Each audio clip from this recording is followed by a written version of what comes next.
গত ২৯শে আগস্ট বৃহস্পতিবার বিকাল ৩ ঘটিকায় হলদারপুর জামিয়া মসজিদে ৭ নং বরুড়ি ইউপির ছাত্র জমিয়ত, যুব জমিয়ত, কর্মী সম্মেলন ও কাউন্সিল এবং জমিয়ত উলামা ইসলামের ইউনিয়ন পুনর্গঠন উপলক্ষে এক আলোচনা সভা, তৃণমূল কর্মী সম্মেলন ও কর্মী সম্মেলন অনুষ্ঠিত হয়। উক্ত কর্মী সম্মেলনে মাওলানা এমাদউদ্দিনের সভাপতিত্বে এবং মাওলানা ছাত্রনেতা সালমান আহমদের পরিচালনায় প্রধান অতিথি হিসাবে উপস্থিত ছিলেন হবিগঞ্জ জমিয়ত উলামা ইসলামের সম্মানিত সেক্রেটারি মুফতি সিদ্দিকুর রহমান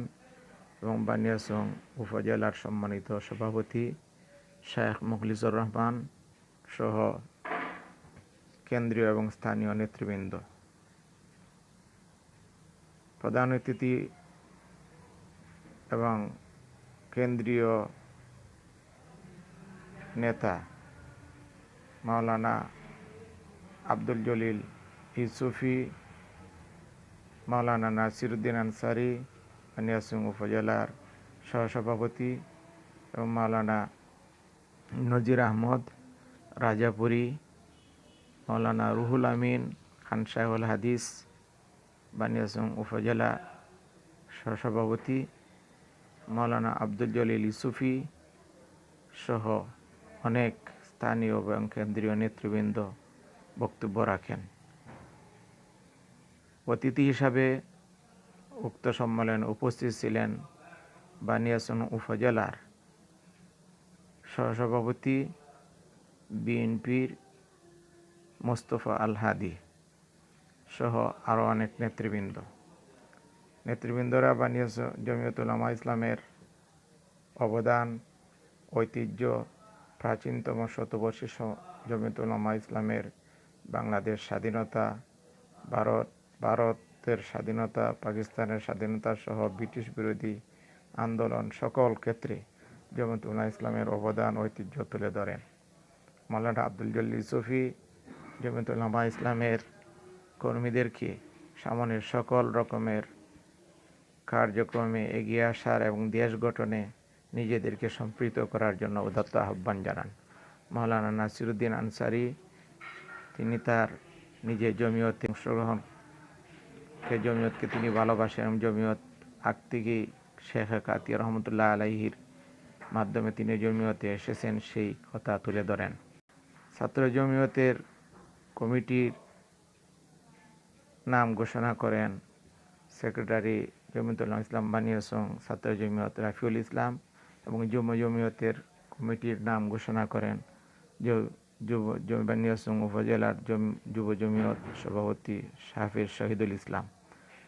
বানিয়াচং উপজেলার সম্মানিত সেক্রেটারি মুফতি আমির আহমদ জমিয়ত উলামা ইসলামের পুনর্গঠিত নামগুলি ঘোষণা করেন।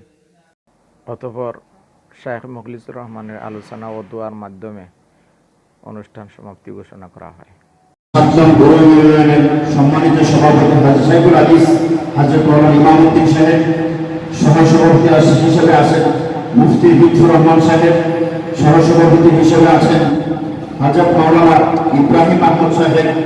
সহসভাপতি হিসেবে আছেন হযরত মাওলানা আমিরউদ্দিন ওয়াগাল সাহেব এবং সাধারণ সম্পাদক হিসেবে আছেন বিশিষ্ট মুফাসসিরে কোরআন জমিয়ত উলামা ইসলাম হবিগঞ্জ জেলা প্রশিক্ষণ সম্পাদক হযরত মাওলানা নজির আহমদ সাহেব, যুগ্ম সাধারণ সম্পাদক হিসেবে আছেন হযরত মাওলানা নোমান আহমদ সাহেব নোয়াগাঁও এবং সহ সাধারণ সম্পাদক হিসেবে আছেন হযরত মাওলানা আহমদ আলী সাহেব। সাংগঠনিক সম্পাদক হিসেবে রয়েছেন মাওলানা শিব্বির আহমদ সাহেব এবং প্রচার সম্পাদক হিসেবে আছেন মাওলানা শামসুল হক সাহেব এবং প্রশিক্ষণ সম্পাদক হিসেবে আছেন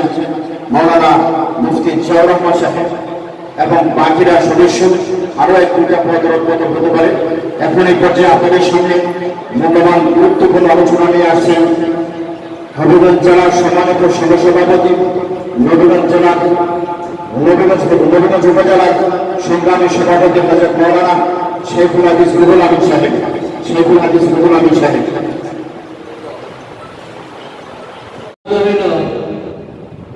আল্লামা শারানি রহমতুল্লাহ আলাইহি বেলুচিস্তানের একজন রাজনৈতিক লাট,